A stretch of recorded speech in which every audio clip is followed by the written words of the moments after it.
नमस्कार दोस्तों, सबको प्रणाम। और आज हम लोग कुछ ऑब्जेक्टिव्स क्वेश्चंस करेंगे। इतिहास बिहार बोर्ड का जो चैप्टर 2 है, समाजवाद एवं साम्यवाद, उसका कुछ वस्तुनिष्ठ प्रश्न का हम लोग अभ्यास करेंगे। क्योंकि बोर्ड का परीक्षा नज़दीक आ चुका है, इसलिए हम लोग तैयारी में लगे हुए हैं। देखिए, जो पहला प्रश्न है, पहला तो समझिए, अब समाजवाद है क्या। समाजवाद एक विचारधारा है। समाजवाद एक ऐसा विचारधारा है जिसमें उत्पादन, वितरण एवं लाभ पर राष्ट्र एवं समाज का नियंत्रण होना चाहिए तथा लोगों को आर्थिक और राजनीतिक समानता होनी चाहिए। यही समाजवाद का थॉट है।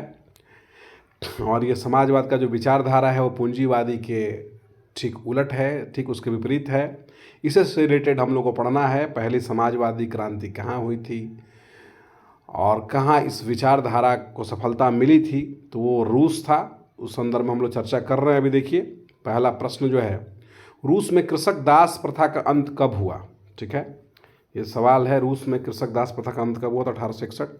दास प्रथा आप समझते हैं, दास प्रथा क्या होता है।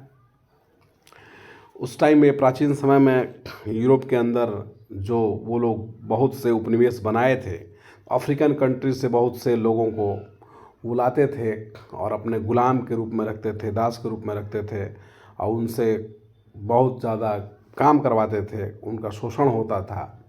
यही दास प्रथा थी। और ये जो है कि आपका इसका अंत रूस में कब होता है, तो इसका आंसर जो है दिया हुआ है, 1861 में हुआ था। अगला प्रश्न जो है हमारा, देखिए कि रूस में जार का अर्थ क्या होता था। तो रूस में जो है आपका जार कहते थे सम्राट को। जो रूस का सम्राट था उसको जार कहते थे। जार मतलब जो भी सम्राट वहाँ बनता था उसको जार एक पदवी था, जार वो कहे जाते थे। जैसे जार निकोलस टू, उसके टाइम में आपका जो है कि क्रांति हुई थी, रसिया क्रांति हुई थी। तो जार का मतलब रूस का सम्राट से संबंधित है ये। तीसरा क्वेश्चन है कि कार्ल मार्क्स का जन्म कहाँ हुआ था। कार्ल मार्क्स समाजवादी जो विचारधारा थी, समाजवादी के जो पथ प्रदर्शक थे, वो कार्ल मार्क्स थे और इनका जन्म जर्मनी में हुआ था। और ये उत्तर दिया हुआ है जर्मनी। बहुत ही इंपॉर्टेंट क्वेश्चन है ये, इसको हम लोग को ध्यान रखना है। नेक्स्ट क्वेश्चन है आपका, साम्यवादी शासन का पहला प्रयोग कहाँ हुआ। समाजवादी जो है, जो समाजवाद है उसका थोड़ा सा मतलब एग्रेसिव मोड जो है वो साम्यवाद है। ठीक है, और साम्यवाद विचारधारा है जो मजदूरों को एक होने को कहता है, पूंजीपतियों के खात्मा की बात करता है और उत्पादन के तमाम साधनों पर अपने अधिकार का बात करता है। ठीक है, ये साम्यवादी विचारधारा थोड़ा उससे और अग्रतर है। और ये रूस में इसका पहला प्रयोग हुआ था। मैंने बताया कि रूस में पहली क्रांति हुई थी, तो यही विचारधारा का प्रभाव था कि पहले वहाँ प्रयोग हुआ, मतलब वहाँ क्रांति हुई। चलिए, नेक्स्ट है आपका, यूटोपियन समाजवादी कौन नहीं था। यूटोपियन समाजवादी कौन नहीं था, तो इसका उत्तर कार्ल मार्क्स होगा। यूटोपियन हम लोगों ने कल पढ़ा था कि यूटोपियन क्या होता है। यूटोपियन एक कल्पनादर्श होता है, मतलब एक ऐसे समाज की कल्पना जो कि इसका यथार्थ से संबंध नहीं है। वो सब चीज़ें धरातल पर नहीं उतरती है और लोग इस तरह का एक ख्वाब देखते हैं या इस तरह की कल्पना करते हैं। तो ये कल्पना करने वाले लोगों में से नहीं थे, ये यथार्थ में जीने वाले लोग थे, इसलिए यूटोपियन समाजवादी ये नहीं थे। नेक्स्ट है, वार एंड पीस किसकी रचना है। ये लियो टॉलस्टॉय, एक बहुत बड़े साहित्यकार हैं, इनकी रचना है वार एंड पीस। नेक्स्ट है, बोल्शेविक क्रांति कब हुई। ठीक है, हालांकि दो क्रांतियां जो है कि रूस में होती है, एक फरवरी क्रांति होती है, एक नवंबर क्रांति जो आपको दिख रहा है ये। तो बोल्शेविक क्रांति जो है वो नवंबर 1917 में हुई। इसके पहले एक क्रांति हो चुकी थी। फिर नेक्स्ट देखिए, आप लिख रहा है कि लाल सेना का गठन किसने किया था। तो लाल सेना ये ट्रोट्स्की था।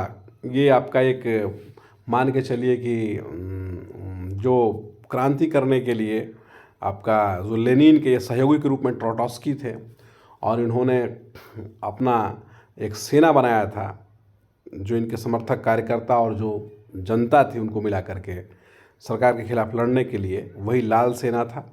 इसके गठन ट्रोट्स्की ने किया था। अगला प्रश्न है कि लेनिन की मृत्यु कब हुई।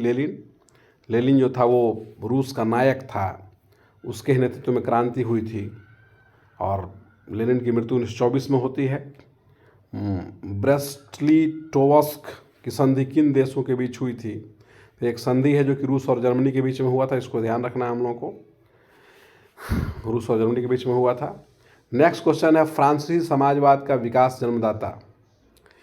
का जन्मदाता मतलब फ्रांसीसी समाजवाद का, ये आपका सेंट साइमन है जिन्होंने फ्रांसीसी समाजवाद का विकास का जन्मदाता थे। वो वहाँ भी धीरे धीरे समाजवादी विचारधारा मतलब आई थी, वहाँ पे इन्होंने इसको मतलब कि जन्म दिया था, जन्मदाता थे उसके। नेक्स्ट क्वेश्चन है, काम के अधिकार को संवैधानिक अधिकार का रूप सबसे पहले कहाँ मिला? अब काम का जो अधिकार है वो संवैधानिक अधिकार है, हर किसी को काम का अधिकार होना चाहिए, काम मिलना चाहिए। ये पहला जो है आपको मिलता है सोवियत संघ, वही रूस में ही मिलता है, क्योंकि रूस में ही पहला क्रांति हुआ था और मजदूरों के बल पे ही हुआ था, तो इसलिए जो है कि काम के अधिकार की शुरुआत वहीं से होती है। देखिए 7 नवंबर 1917 को बोल्शेविक क्रांति का नेतृत्व किसने किया? मैंने अपने पहले बोल चुका हूँ कि रूस का नायक या हीरो बोली तो लेनिन था, और जो बोल्शेविक क्रांति हुई थी उसका जो नायक था वो आपका लेनिन था, लेनिन। और देखिए अगला क्वेश्चन आ गया, अप्रैल थीसिस किसने तैयार किया? अप्रैल थीसिस जो था ये एक मतलब उसकी रणनीति थी या उसका थॉट था या उसका एक प्रॉमिस था, उसका एक विचार था युद्ध बंद करने के लिए, जो प्रथम विश्व युद्ध में लगा हुआ था लोग, और बहुत सी चीज़ें थी। ज़मीन जो है वो लोगों से लेकर के लोगों के बीच में बांट देना है, बैंकों का और बहुत सी कंपनियों का राष्ट्रीयकरण करना है, ये तमाम चीज़ें आपका अप्रैल थीसिस में शामिल था। तो ये लेनिन का ही देन था। और दास कैपिटल की रचना किसने? कार्ल मार्क्स ने की। ये बहुत ही फेमस पुस्तक है, दास कैपिटल कार्ल मार्क्स ने इसकी रचना की। रास्पुटिन कौन था? तो रास्पुटिन जो था वो आपका जो ज़ार निकोलस II था उसकी जो पत्नी थी, उसकी पत्नी के वहीं से वो उसके मायके से ही वो आया था। रास्पुटिन एक भ्रष्ट पादरी था, ठीक है। एक बार वही निकोलस II का बच्चा बीमार हो गया था, उसको पता नहीं क्या झाड़ फूँक करके अच्छा कर दिया, उसके बाद उस पर विश्वास कर लिया लोगों ने, और रास्पुटिन और जो रानी थी उसके कारण ही जनता के बीच में एक अविश्वास का माहौल बन गया था। तो रास्पुटिन जो था वो भ्रष्ट पादरी था, रूस का था, दूसरी जगह का था, बट यहाँ रहता था। रूस का पहला समाजवादी था कौन? तो प्लेखनोव, ये समाजवादी थे, प्लेखनोव। ये सब सवाल हमने देख लिया। अब नेक्स्ट हम देखते हैं कुछ आपका फिल इन द ब्लैंक्स है कि रूसी क्रांति का शासक था, रूसी क्रांति के समय शासक था। मैं बताया आपको कि जार निकोलस था, तो जार निकोलस था, ये रिक्त स्थान में निकोलस भरा जाएगा, निकोलस। अब हम लोग बात कर रहे हैं कि रूसी क्रांति के समय कौन शासक था, तो जार निकोलस था। और दूसरा आ गया आपका क्वेश्चन कि बोल्शेविक क्रांति का, ये 2 नंबर का अब आना है कि बोल्शेविक क्रांति का नेतृत्व किसने किया था? तो लेनिन ने किया था। पहले हम बता चुके हैं आपको कि बोल्शेविक क्रांति का अगर नेतृत्व किसने किया है तो लेनिन ने किया है। नेक्स्ट जो क्वेश्चन आ रहा है वो आ रहा है आपका कि नई आर्थिक नीति कब लागू हुई? नई आर्थिक नीति 1921 में लागू हुई थी, ठीक है।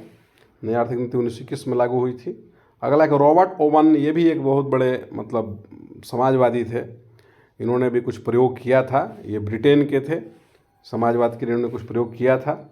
और देखिए वैज्ञानिक समाजवाद का जनक माना जाता है आपका कार्ल मार्क्स को। कार्ल मार्क्स एक बहुत बड़ा शख्सियत थे। और देखिए रूस के शासक को कहा जाता था जार, ये आगे हम लोग पढ़ चुके हैं कि इसको जार कहा जाता था, जो वहाँ का सम्राट था उसको जार कहा जाता था। नेक्स्ट है 1917, मार्च 1917 की रूसी क्रांति के बाद स्थापित सरकार का प्रधानमंत्री कौन था? देखिए 2 क्रांतियाँ हुई थी, एक क्रांति मार्च में और एक क्रांति आपका नवंबर में, आप देख रहे हैं। तो फरवरी क्रांति या मार्च क्रांति उसको हम लोग बोलते हैं, वो ग्रेगोरियन कैलेंडर के कारण उस तरह कुछ डेट आता है।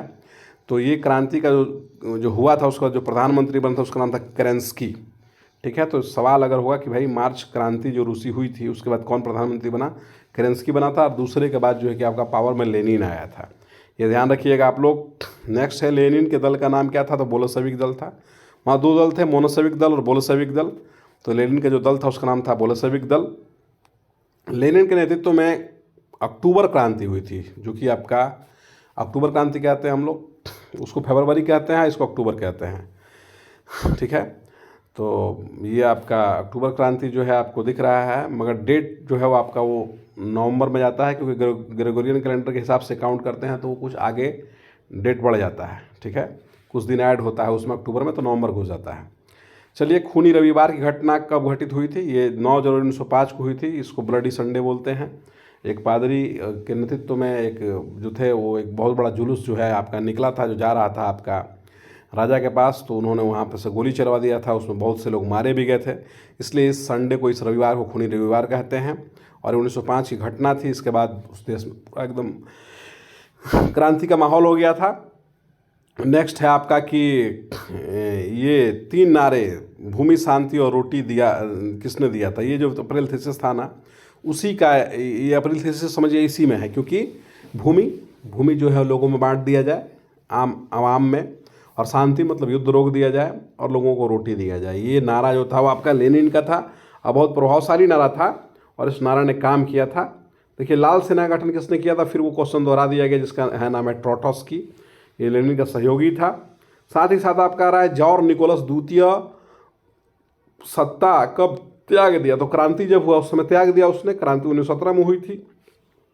देखिए, फिर लिखता है कि मार्च 1917 की रूसी क्रांति को मेनोसेविक क्रांति कहते हैं। मैंने बताया कि 2 दल थे, एक आपका बोल्शेविक और दूसरा मेनोसेविक। तो बोल्शेविक के नेता लेनिन थे, और मेनोसेविक क्रांति जो मार्च 1917 में हुई थी, इसके तहत केरेंस्की वहाँ के प्रधानमंत्री बने थे।